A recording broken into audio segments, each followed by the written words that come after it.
ഒടുവിൽ ചെമ്പ് പുറത്തായി. അയ്യപ്പ സംഗമം എന്താണ് എന്ന് കൃത്യമായും വ്യക്തമായും ഭക്തർക്ക് മനസ്സിലാകുന്ന തരത്തിൽ ഇന്നലെ ദേവസ്വം മന്ത്രി തന്നെ അത് വിശദീകരിച്ചു. കാരണഭൂതന്റെ നേതൃത്വത്തിലുള്ള സർക്കാർ കലിയുഗവരതനായ അയ്യപ്പന്റെ പമ്പാതടത്തിൽ സംഘടിപ്പിക്കുന്ന അയ്യപ്പ സംഗമം സത്യത്തിൽ ഒരു VIP സംഗമമാണ് എന്ന് ഇന്നലെ മന്ത്രി തന്നെ സമ്മതിച്ചു. ഈ AC പന്തലാണ് ഒരുക്കുന്നത്. 3500 പേർക്ക് ഇരിക്കാൻ കഴിയുന്ന എയർ കണ്ടീഷൻ ചെയ്ത പന്തൽ, നിലത്ത് വില കൂടിയ കാർപ്പറ്റ്. നമ്മളൊക്കെ മല ചവിട്ടുമ്പം വിളിക്കുന്ന ശരണമന്ത്രങ്ങൾക്കൊപ്പം പാടുന്നൊരു പാട്ടുണ്ട്, കല്ലും മുള്ളും കാലുക്ക് മെത്തൈ സ്വാമിയേ അയ്യപ്പോ എന്ന്. പള്ളിക്കെട്ട് ശബരിമലയ്ക്ക്, അത് വളരെ പ്രസിദ്ധമായിട്ട് തമിഴിൽ അറിയാമല്ലോ, എല്ലാവർക്കും പ്രേക്ഷകർക്കെല്ലാം അറിയുന്ന കാര്യമാണ്. ഞാൻ അതിൻ്റെ വിശദാംശങ്ങളിലേക്ക് കടക്കുന്നില്ല. അങ്ങനെ ഈ നമ്മൾ കാലുകൊണ്ട് ചവിട്ടുന്ന ഈ കല്ലും കാനനപാതയിലെ കല്ലും മുള്ളും എല്ലാം ഞങ്ങൾക്ക് അയ്യപ്പൻ്റെ അനുഗ്രഹമാണ്. അത് ഞങ്ങൾ വളരെ ഭക്തിയോടുകൂടി ഞങ്ങൾ ഓരോ പാദങ്ങളും ഓരോ അടികളും വയ്ക്കുന്നു എന്നാണ് അയ്യപ്പനെ കാണാൻ വരുന്ന, കാനനവാസനായ ധർമ്മശാസ്താവിനെ കാണാൻ വരുന്ന ഭക്തന്റെ ഉള്ളിലെ വികാരം. ആ വികാരത്തെ ചൂഷണം ചെയ്തുകൊണ്ടാണ് പമ്പാതടത്തിൽ AC പന്തലൊരുക്കിയിരിക്കുന്നത്. 7 കോടിയാണ് ചെലവ് നിലവിൽ അതിന് കണക്കാക്കുന്നത്. ഏതാനും കോടികൾ ചെലവഴിച്ചു കഴിഞ്ഞു. ഇനിയിപ്പോൾ ബാക്കി സംഗമം കൂടി നടക്കുമ്പോൾ നമുക്ക് മനസ്സിലാകും എത്ര രൂപ ചെലവായിട്ടുണ്ട് എന്ന്. സ്പോൺസർഷിപ്പിലൂടെ ഇത് സമാഹരിച്ചു എന്നാണ് ദേവസ്വം മന്ത്രി പറയുന്നത്. പത്രപ്രവർത്തകരുടെ നിരവധി ചോദ്യങ്ങൾക്ക് ഉത്തരമില്ലാതെ ദേവസ്വം മന്ത്രിയും തിരുവിതാംകൂർ ദേവസ്വം ബോർഡ് പ്രസിഡന്റും ഒഴിഞ്ഞുമാറുകയായിരുന്നു. അതിലേക്ക് ഞാൻ വരാം. ഇവിടെ ദേവസ്വം മന്ത്രി പറയുന്നത് ശബരിമലയിൽ 1000 കോടിയുടെ മാസ്റ്റർ പ്ലാൻ നടപ്പാക്കും എന്നാണ്. ശബരിമല, പമ്പ, നിലയ്ക്കൽ, എരുമേലി എന്നീ സ്ഥലങ്ങളിലൊക്കെ അതിൻ്റെ ഗുണമുണ്ടാകും, വികസനമുണ്ടാകും. ഈ സർവ്വലോകത്തെയും ഭരിക്കുന്ന അയ്യപ്പൻ ഇനി എന്ത് വികസനമാണ് ഇവർ ഉണ്ടാക്കി കൊടുക്കാൻ പോകുന്നത് എന്ന ചോദ്യത്തിന് ഉത്തരമില്ല. ഇവിടെ വാസ്തവത്തിൽ ശബരിമലയിൽ വരുന്ന ഭക്തർക്ക് എന്താണ് വേണ്ടത്? ഒന്ന്, സഞ്ചരിക്കാൻ നല്ല റോഡുകൾ വേണം. അപകടത്തിൽപ്പെടാതെ അയ്യപ്പന്മാരുടെ വാഹനങ്ങൾ നിലയ്ക്കലിലെത്തണം, അല്ലെങ്കിൽ പമ്പയിലെത്തണം. അതിനുള്ള സൗകര്യങ്ങൾ ഏർപ്പെടുത്തണം. പൊതുഗതാഗതം മികവുറ്റതാകണം. ട്രെയിനും ബസ്സും വളരെ കൃത്യമായിട്ട് നമ്മുടെ ഇന്ത്യൻ റെയിൽവേയുടെ തീവണ്ടികളും അതുപോലെ തന്നെ KSRTCയുടെ ബസ്സുകളും അറ്റകുറ്റപ്പണിയെല്ലാം ചെയ്ത് എല്ലാ സൗകര്യങ്ങളോടും കൂടി ഭക്തരെ ശബരിമലയിൽ എത്തിക്കാൻ പ്രാപ്തമാക്കണം. അതിന് കഴിവുള്ളതാക്കണം. ഇനി പമ്പയിലെത്തിയാലോ? പമ്പ തൊട്ട് സന്നിധാനം വരെ കൃത്യമായും ശുചിത്വം പാലിച്ചുകൊണ്ട്, ഈ ആന്തരികമായ ശുചിത്വം നമുക്ക് ഭക്തി കൊണ്ടുണ്ടാക്കാം, ബാഹ്യമായ ശുചിത്വം നമ്മൾ പാലിക്കുക തന്നെ വേണം. ഇത് നമുക്കറിയാം. ഒരു കാനന ക്ഷേത്രമാണ് ശബരിമല. അവിടെ പരിസ്ഥിതി മലിനീകരണം ഒട്ടും തന്നെ പാടില്ല. അതുകൊണ്ട് പൂർണ്ണമായിട്ടും പ്ലാസ്റ്റിക് വിമുക്തമാക്കണം നിലയ്ക്കൽ മുതൽ. അങ്ങനെ നിലയ്ക്കൽ മുതൽ അയ്യപ്പന്റെ ശ്രീകോവിൽ വരെ പരിപൂർണമായിട്ടും ശുചിത്വം പാലിച്ചുകൊണ്ട് പ്ലാസ്റ്റിക് വിമുക്തമാക്കി അടിസ്ഥാന സൗകര്യങ്ങൾ ഒരുക്കണം. മല ചവിട്ടാനുള്ള തിരക്കൊഴിവാക്കി കൃത്യമായിട്ട് എല്ലാ ഭക്തർക്കും ദർശനം നടത്താൻ കഴിയുന്ന വിധത്തിൽ കാര്യങ്ങൾ ക്രോഡീകരിക്കണം. അവിടെ വെച്ച് ഏതെങ്കിലും അയ്യപ്പന് പെട്ടെന്ന് എന്തെങ്കിലും അത്യാഹിതമുണ്ടായാൽ, ആരോഗ്യ സംബന്ധമായോ അല്ലെങ്കിൽ മറ്റെന്തെങ്കിലും അപകടമുണ്ടായാൽ കൃത്യമായ ചികിത്സ കൊടുക്കാനുള്ള സംവിധാനം വേണം. അവിടെ വെള്ളവും വെളിച്ചവും എത്തണം.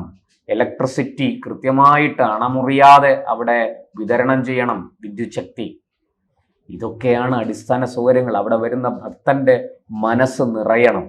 അവിടെ വന്ന് അയ്യപ്പനെ തൊഴുതു മടങ്ങുമ്പോൾ ആ ഭക്തന്റെ ഉള്ളിൽ സന്തോഷവും ആനന്ദവും ഉണ്ടായിരിക്കണം. അതുണ്ടാക്കി കൊടുക്കാൻ ഭൗതിക സാഹചര്യങ്ങൾ ഒരുക്കലാണ് ഒരു സർക്കാരിൻ്റെയും ദേവസ്വം ബോർഡിൻ്റെയും ജോലി. അല്ലാതെ അയ്യപ്പ സംഗമം സംഘടിപ്പിക്കലല്ല. ഇരിക്കട്ടെ, സംഗമം ഇനി സംഘടിപ്പിച്ചോളൂ. നിങ്ങൾക്ക് ഈ പറയുന്നതിന് നിങ്ങളുടെ കയ്യിൽ പണമില്ല, അല്ലെങ്കിൽ ഉണ്ടെങ്കിൽ തന്നെ നിങ്ങളത് ഹിന്ദു ക്ഷേത്രങ്ങൾക്കും ഹിന്ദു തീർത്ഥാടനങ്ങൾക്കും വേണ്ടി എടുത്ത് ഉപയോഗിക്കില്ല എന്നുള്ള കാര്യം ലോകർക്കെല്ലാം അറിയുന്നതാണ്. ഇനി നിങ്ങളത് ഭക്തരായ ആൾക്കാരിൽ നിന്ന് തന്നെ പിരിച്ച് ചെയ്യുന്ന പദ്ധതിയാണ് നിങ്ങളുടെ കൈവശമുള്ളതെങ്കിൽ അതും ഞങ്ങൾ അംഗീകരിക്കാം. ഭക്തർക്ക് അതിൽ വേവലാതിയില്ല, വേദനയില്ല, പരാതിയുമില്ല. ഇനി അങ്ങനെ വരുമ്പോൾ നിങ്ങൾ ഈ നിലയ്ക്കലും പമ്പയിലും സന്നിധാനത്തുമൊക്കെ സൗകര്യങ്ങൾ ഏർപ്പെടുത്തുന്ന കൂട്ടത്തിൽ എരുമേലിയിൽ എന്ത് സൗകര്യമാണ് ഏർപ്പെടുത്തുന്നത്? ഈ സംഗമം വളരെ കൃത്യമായിട്ട് പറഞ്ഞാൽ എരുമേലിയിൽ പണ്ട് ആറന്മുളയിൽ പയറ്റി നോക്കി പരാജയപ്പെട്ട തന്ത്രം പൊടിതട്ടിയെടുത്ത് ഇപ്പോൾ എരുമേലിയിൽ കൊണ്ടുവരാൻ നോക്കുകയാണ്.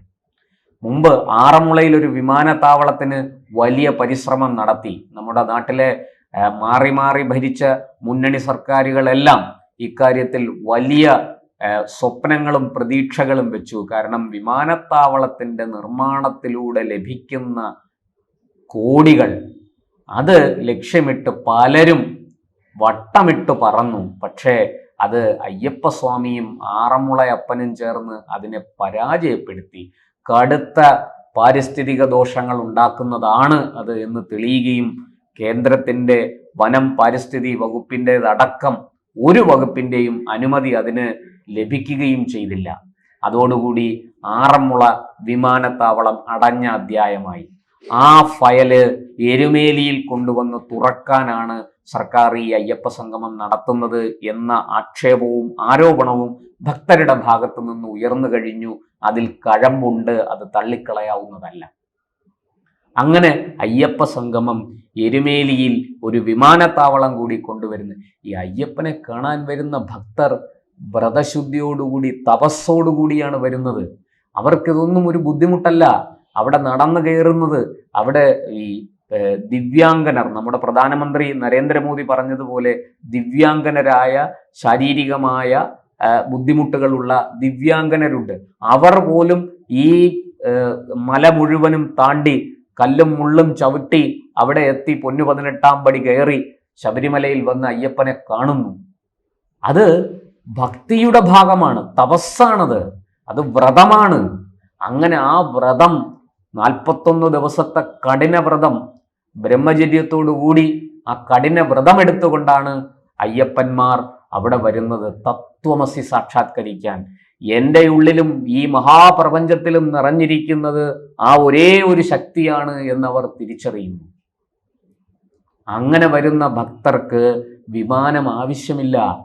ഈ വിമാനം മറ്റാരെയൊക്കെയോ സഹായിക്കാൻ വേണ്ടിയിട്ടാണ് ഈ വിമാനത്താവളം എന്ന് സംശയിച്ചാൽ അങ്ങനെ സംശയിക്കുന്നവരെ കുറ്റപ്പെടുത്താൻ സാധിക്കില്ല. എന്തായാലും ഇത്തരത്തിൽ ഒരു വലിയ സംഗമം നടക്കുമ്പോൾ അത് കൃത്യമായിട്ടും കോടതി നിർദ്ദേശിച്ച മാനദണ്ഡങ്ങൾ പൂർണ്ണമായും പാലിക്കപ്പെടുമോ, ഭാഗികമായെങ്കിലും പാലിക്കപ്പെടുമോ എന്ന ചോദ്യവും ഇപ്പോൾ ഉയരുന്നുണ്ട്. കോടതി പറഞ്ഞു, ഒരു വിധത്തിലുള്ള പരിസ്ഥിതി ദോഷവും ഉണ്ടാക്കരുത്. 2, ഭക്തർക്ക് യാതൊരു തരത്തിലുള്ള തടസ്സങ്ങളും ഉണ്ടാക്കരുത്. 3, എല്ലാവരോടും തുല്യ പരിഗണനയായിരിക്കണം. VIP പരിഗണന പാടില്ല എന്നൊക്കെ കോടതി നിർദ്ദേശിച്ചിട്ടുണ്ട്. ദേവസ്വം ബോർഡിന്റെ പണം എടുത്ത് ചെലവാക്കരുത്. കാണിക്കപ്പണം, ക്ഷേത്രത്തിൽ വരുന്ന വഴിപാടുകളുടെ പണം ഒക്കെ ഇങ്ങനെ ദൂർത്തടിക്കാനുള്ളതല്ല, മറിച്ച് അത് ഭക്തർക്ക് സൗകര്യങ്ങൾ ഒരുക്കാനും ക്ഷേത്രങ്ങളുടെ ഉന്നമനത്തിനും വേണ്ടി ചെലവിടാനുള്ളതാണ് എന്ന് ഹൈക്കോടതി, ബഹുമാനപ്പെട്ട കേരള ഹൈക്കോടതി നിർദ്ദേശിച്ചു. അത് സുപ്രീം കോടതി ശരിവെക്കുകയും ചെയ്തു. എന്നിട്ടും അതെല്ലാം കാറ്റിൽ പറത്തി കോടതിയുടെ നിർദ്ദേശങ്ങൾക്ക് പുല്ലുവില കൽപ്പിച്ചുകൊണ്ട് മുന്നോട്ട് പോവുകയാണ്. AC പന്തലൊരുക്കിയിരിക്കുകയാണ് അയ്യപ്പ സംഗമത്തിന് വേണ്ടി. 200 മീറ്റർ നീളം 20 അടി വീതിയിലുമുള്ള വേദി ഒരുക്കിയിട്ടുണ്ട്. LCD ഡിസ്പ്ലേ ഉണ്ട്. ഉദ്ഘാടനം ചെയ്യുന്നതോ നമ്മുടെ ബഹുമാനപ്പെട്ട മുഖ്യമന്ത്രി പിണറായി വിജയനാണ്. നമുക്കറിയാം അദ്ദേഹത്തിൻ്റെ നേതൃത്വത്തിൽ 2018 ഒരു കോടതി വിധി വന്നപ്പോൾ എന്താണ് ഇവിടെ ചെയ്തതെന്ന് നമുക്കറിയാം. ഞാൻ അതിലേക്ക് വിശദമായി കടക്കുന്നില്ല. അയ്യപ്പന്മാരുടെ, അയ്യപ്പ ഭക്തരുടെ, തീർത്ഥാടകരുടെ മനസ്സിൽ ഒരിക്കലും മാഞ്ഞു പോകാത്ത വിധത്തിലുള്ള വ്രണങ്ങളുണ്ടാക്കിയ, മുറിവുകളുണ്ടാക്കിയ നടപടി അന്ന് നടന്നു എന്നുള്ളത് ആരും മറന്നു പോകരുത്. അതിൻ്റെ ആ കെട്ടുമാറാപ്പുകളുടെ മുകളിൽ ചവിട്ടി നിന്നാണ് അയ്യപ്പ സംഗമം നടത്തുന്നത് എന്നും കൂടി നമ്മൾ ഓർക്കണം. എന്തായാലും വരട്ടെ, അയ്യപ്പ സംഗമത്തിൽ ഇനി എന്തൊക്കെയാണ് സംഭവിക്കാൻ പോകുന്നത് എന്ന് നമുക്ക് കാത്തിരുന്ന് കാണാം.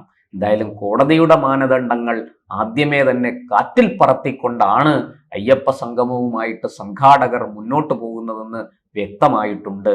കൂടുതൽ കാര്യങ്ങൾ അയ്യപ്പ സംഗമം നടക്കുമ്പോൾ നമുക്കും ഭക്തർക്കും എല്ലാവർക്കും മനസ്സിലാകും.